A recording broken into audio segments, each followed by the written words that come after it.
मुझे किसी की जाति, धर्म या उसकी संस्कृति से कोई बैर नहीं है, मगर जो मेरे राष्ट्र का दुश्मन है वो मेरा कट्टर दुश्मन है।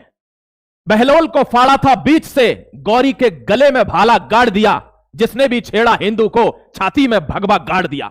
ध्यान रखना दोस्तों, बात कर रहा हूं योगी आदित्यनाथ साहब की। अभी तो मोदी जी हैं तो डर लगता है, अगर लाल किले से एक आवाज आएगी कि मैं आदित्यनाथ योगी ईश्वर की शपथ लेता हूं, तो मुझे लगता है आधे तो डर की वजह से ही मर जाएंगे। ध्यान रखना दोस्तों, एक आर्टिकल आपके सामने ला रहा हूं, आपको 4 फोटो पीछे नजर आ रहे होंगे। जब हम किसी मस्जिद के पास से भी गुजरते हैं तो मौलवी साहब कहते हैं योगी जी राम राम। ध्यान रखना, ये चारों चीजें मैं आपको सबसे लास्ट स्लाइड पे दिखाऊंगा। इसमें मेरा भी फोटो लगा हुआ है, पहली बार यूज कर रहा हूं तो इसका कोई सेंस होगा। इस आर्टिकल को ध्यान से देखना, आपके पैरों तले जमीन निकल जाएगी, मैं गारंटी देता हूं। आपने एसआईआर का नाम सुना होगा, स्पेशल इंटेंसिव रिवीजन, जिससे प्रताड़ित नजर आती है ममता बनर्जी, पश्चिम बंगाल, डीएमके, केरला में सब कुछ सारे फर्जी वोटर चले गए तो वहां परिणाम बदल गए। आपको बताऊंगा कि क्या देश में हो रहा है। सरकार कितने बड़े पैमाने पर, हमारी तरह सरकार 1 महीने के काम पर नहीं सोच रही, वो अगले 25 साल पर सोच रही है कि जब 25 साल बाद किसी का बच्चा भारत में पैदा हो तो उसको इन परेशानियों का सामना ना करना पड़े, उसको फील हो कि मैं राष्ट्रभक्त हूं, मैं इस देश का नागरिक हूं, इसके खिलाफ कहीं से कोई आवाज नहीं आ जाए, ये उसको फील होना चाहिए। और इसी पर सरकार काम कर रही है, वो लॉन्ग टर्म विजन पर काम कर रहे हैं। बहुत ध्यान से आर्टिकल को देखना दोस्तों। इस व्यक्ति को अगर आप जानते हैं तो ठीक है, वरना मैं बता देता हूं, ये chief justice of India Suryakant ji हैं। लीथल कॉम्बिनेशन बन रहा है, ध्यान से आर्टिकल को देखिए। आप एक बार को तो सन्न रह जाएंगे कि यह है क्या। हां यह है।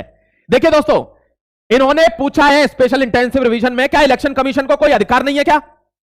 इन्होंने साफ अल्टीमेटम दिया है that we are not going to allow the red carpet for the infiltrators, never.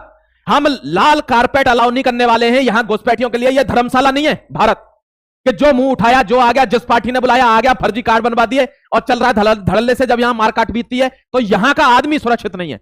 बाहर के आदमी अपने हक के लिए लड़ रहे हैं, यहां के आदमी को हक नहीं मिल रहा। यह सीजेआई साहब का बयान है। और जब यह बयान आया तो एक आदमी के कान में यह बयान जाता है, thank you very much CJI साहब, एक आदमी के कान में बयान जाता है दोस्तों, और वो आदमी है उत्तर प्रदेश के पूर्व मुख्यमंत्री अखिलेश यादव जी। और वो डायरेक्ट घोषणा करते हैं कि देख लेना आप 3 करोड़ वोट कटेंगे। कैसे? उनको कैसे पता है कि 3 करोड़ वोट कटेंगे? और जस्ट उसी समय पर एक न्यूज आती है मेरे दोस्त, कहां गए यूपी के 3 करोड़ वोटर्स? एसआईआर में नहीं मिला नाम न रिकॉर्ड, इलेक्शन कमीशन आज लेगा अहम फैसला। 3 करोड़, मैं आपको वोट भी दिखाऊंगा, 2000, 10,000, 10 लाख, 3 करोड़। अब कहीं से 3 करोड़ वोटर कार्ड कम हो जाते हैं। आप देखिए उस इलाके में कैसे चेंज होगी सत्ता। बीजेपी 70 सीटों पर चुनाव लड़ती है, 75 सीटों पर चुनाव लड़ती है, उसको 37 सीट मिलती हैं। लेकिन वहीं पर दूसरी पार्टियां 40 सीट पर चुनाव लड़ रही है तो उसको 37 मिल रही है। आज दिक्कत तो है, इस दिक्कत का ही धागा खोलने के लिए मैं आपके बीच में आया हूं। बहुत ध्यान से आर्टिकल को समझना, क्योंकि आदित्यनाथ साहब पर मैं कोई आर्टिकल नहीं लाया, यह पहला आर्टिकल है मेरा। ध्यान रखना दोस्तों, यह पहला आर्टिकल है तुम्हारा, सोच लो। मेरे लिए यह खेल नया नहीं है। यहां ध्यान रखना, इनको बहुत दिक्कत हो गई है, क्योंकि इनको यह पता है कि यह डायरेक्ट वोट मेरे कट गए, मेरे वोट कट गए सारे के सारे, जो ये भागे यहां से। इस आदमी के कान में खबर आती है कि सीजीआई ने एक निर्णय दिया है कि लाल कारपेट नहीं बिछाऊंगा घुसपैठियों के लिए, चाहे बांग्लादेश का हो चाहे किसी भी देश का हो, वापस होंगे ये सब, जो यहां का है यहां रहेगा। ऐसा पहले कभी निर्णय नहीं आया, सबको पुचकारते रहे हैं आज तक। दोस्तों, एक ऑपरेशन शुरू होता है जिसका नाम है ऑपरेशन टॉर्च। क्या नाम है? Operation torch. और यह दिन का नहीं है, यह रात का है। ध्यान रखना, टॉर्च क्यों रखा गया नाम? क्योंकि इन्होंने कहा यह रात में ऑपरेशन शुरू होगा, यह दिन में नहीं होगा। अब यहां पर दिक्कत हो गई उसी टाइम पर कि यह क्या लॉन्च हो गया। यह कौन है दोस्तों? यह वही आजम खान है जिसने दहशत मचा रखी थी अपने इलाके में। आज दोस्तों यह भीख मांग रहा है कि मुझे जेल से बाहर कर दो, हमें जी लेने दो, क्योंकि सठे साठ्यम समाचारित होता है। टिट फॉर टैट वाला जो मामला है ना, वो चल रहा है भारत के अंदर। इस आदमी ने सारी पोल खोली है। ये कौन है? ये दोस्तों वोटिंग ऑफिसर है। इसने ये कहा है सर मुझे समझ नहीं आ रहा है, लिस्ट बनाई है यूपी की, और जब लिस्ट बनाई है, जैसे ही सीजीआई साहब ने कहा है कि यहां पर किसी के लिए स्वागत नहीं है, रेड कारपेट नहीं बिछाएंगे, योगी जी ने कहा है कि जांच शुरू करो। और मैं लिस्ट में देख रहा हूं 3 करोड़ लोग गए हैं नहीं, फॉर्म ही वापस करने नहीं आए 3 करोड़ लोग। वो फॉर्म लेके गए हैं, फॉर्म वापस करने नहीं आए 3 करोड़ लोग। यह आपको समझना होगा दोस्तों, ये कहां गए? मर गए या थे ही नहीं, या कहीं बाहर के थे।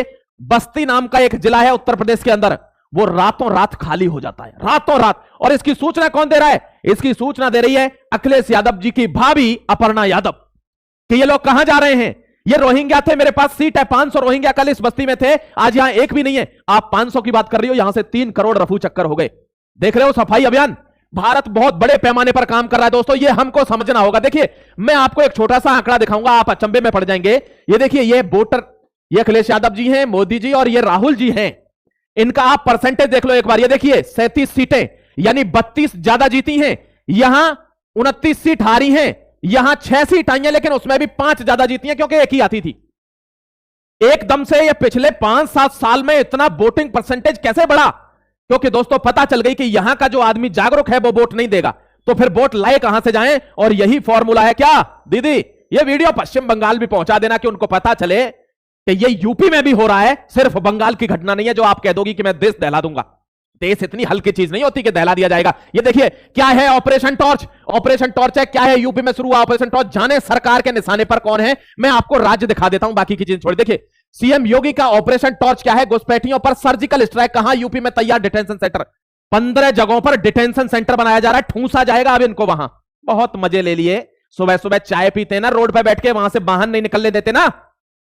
आसाम की यह हालत कर दी है कि आसाम का अपना नागरिक जगह ढूंढ रहा है कि मैं तो यहीं पैदा हुआ, मेरा बाप दादे सब यहीं हुए थे, ये कौन है? और लड़ता और मारने की धमकी देता है। ये देश की हालत हो गई है, इसको साफ करना जरूरी है। आप आज कहेंगे कि हमें कई योगी आदित्यनाथ चाहिए, एक तो यूपी को ही देखेगा, समझ गए दोस्तों? एक है हमारे पास हेमंता द किंग, ऐसे लोगों की हमको जरूरत पड़ेगी। UP government Yogi Adityanath operation torch में उन्होंने कहा है कि हर आदमी की चेकिंग होगी।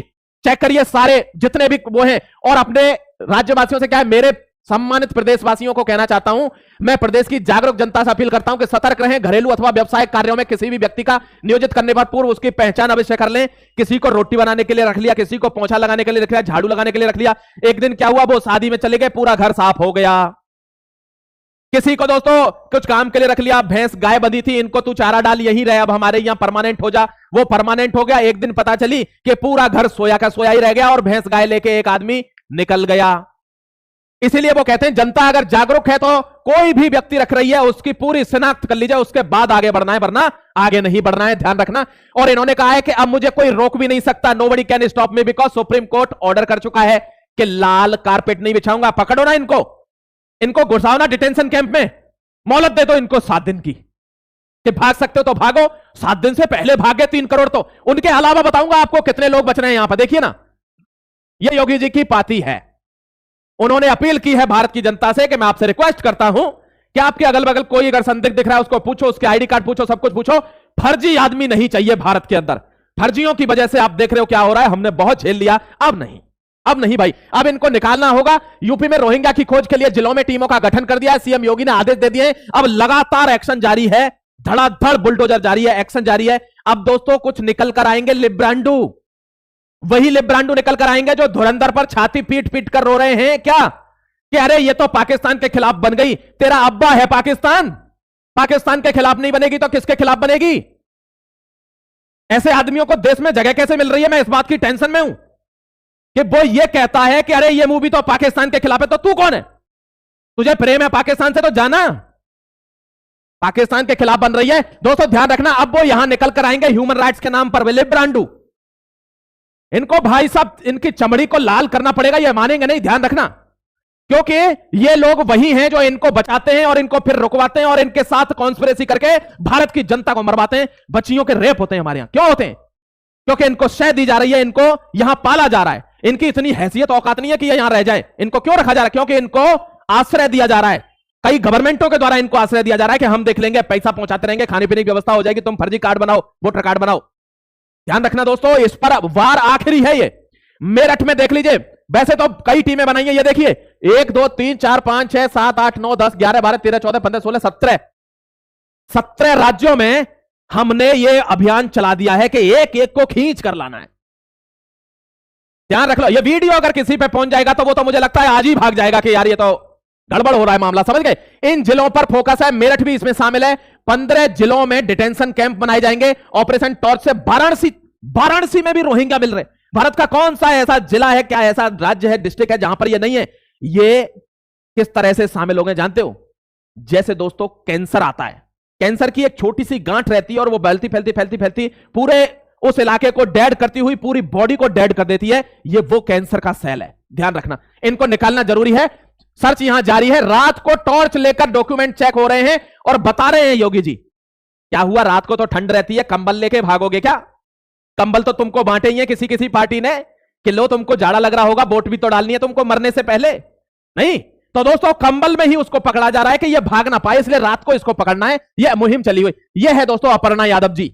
इन्होंने ही बताया है कि 300 रोहिंग्या कहां भागे किसी को पता नहीं। बीजेपी नेता अपर्णा यादव ने लखनऊ छापेमारी पर यह क्यों कहा? क्योंकि उनको पता ही है, वहां की अध्यक्ष है, इनको पता यहां से कहां भागे, उनकी कोई लिखा पढ़ी नहीं, कुछ नहीं, कहां जाकर कुछ दंगा कर देंगे। ये दोस्तों उसके बाद एक्शन हुआ है। यूपी के इस जिले में बांग्लादेशी रोहिंग्या घुसपैठियों के खिलाफ पुलिस ने चलाया ऑपरेशन टॉर्च। 35 लोग तो संदिग्ध मिल गए, बाकी भागे। 35 लोग संदिग्ध मिल गए और वो अपने आप से कह रहे हैं कि हाँ जी हम बांग्लादेश के यहां रह रहे थे, फिर हमारा वोटर कार्ड बन गया, फिर तो हमको राशन भी आने लग गया, फिर हम भारत की छाती पर तांडव करने लगे, अब हमको दिक्कत हो रही है। अब तुमको नहीं बेटा, तुम्हारी कई कई पुश्तों को दिक्कत होगी, ध्यान देना इस बात पर। यह ऑपरेशन टॉर्च है। मेरठ में बनेगा 500 की क्षमता वाला डिटेंशन कैंप। 500 की क्षमता का डिटेंशन कैंप बना रहे हैं और 6500 आदमी मिल गए मेरठ में। कुछ बैठिए, क्या करे सरकार? अब आप देखिए ना वोट कहां से आते हैं, यह आपको समझने की बात है, इसलिए मैं यह आर्टिकल लेकर आया हूं। अब वो स्लाइड आई है जिसके बारे में मैंने आपको कहा था कि मैं आखिरी में बताऊंगा। ऐसा क्यों हो पा रहा है? पहले तो कभी नहीं हुआ ऐसा यार, पहले तो कभी कोई घुसपैठिए नहीं निकले क्या? पहले देश में नेता नहीं थे क्या? थे, लेकिन राष्ट्रवादी नहीं थे।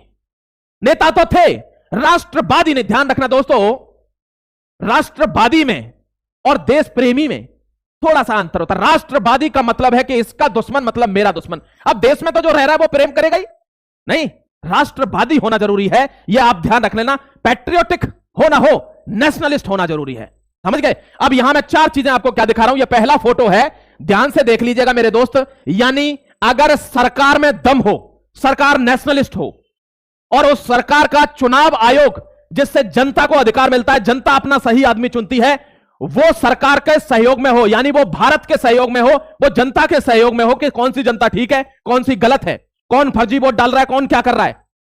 अगर ये ठीक हो, उसके बाद अगर भारत की जुडिशरी किसी भी देश की, अगर वहां की न्यायपालिका जबरदस्त हो जाए, वो सही को सही माने और गलत पर पुचकारे नहीं, गलत को गलत माने, सजा दे। ये 3 पिलर होते हैं किसी भी डेमोक्रेसी के, किसी भी तगड़े देश के। एक चौथा पिलर और होता है, the 4th pillar of the nation which is media. अगर मीडिया काम को ठीक तरीके से, जो सही है वो सही है, जो राष्ट्र के हित में है वो राष्ट्र के हित में है, तो राष्ट्र विरोधी है तो चाहे वो कितने भी बड़े तबके पर हो, कितना भी पैसे वाला हो, कितना भी प्रोपेगेंडा वाला हो, अगर वो प्रोपेगेंडाइस्ट है तो है। ऐसी अगर मीडिया होती है, उसके बाद जाकर ही किसी राष्ट्र को बचाया जा सकता है। इनमें से कोई भी पिलर हिलता है तो वो राष्ट्र को खाने का काम करता है। ध्यान रखना, यह इस स्लाइड का मतलब है। आपको आर्टिकल कैसा लगा और इस स्लाइड का मतलब आपने समझा कि नहीं, कमेंट में जरूर बताना मेरे दोस्त। फिर आऊंगा एक और नई इंफॉर्मेशन के साथ, तब तक के लिए अपना ख्याल रखिए और मजबूत भारत में जीने के लिए जिगर रखिए, क्योंकि भारत अब उत्कृष्ट होने वाला है और 2047 में विकसित भी। जय Hind, Vande Mataram, God bless you.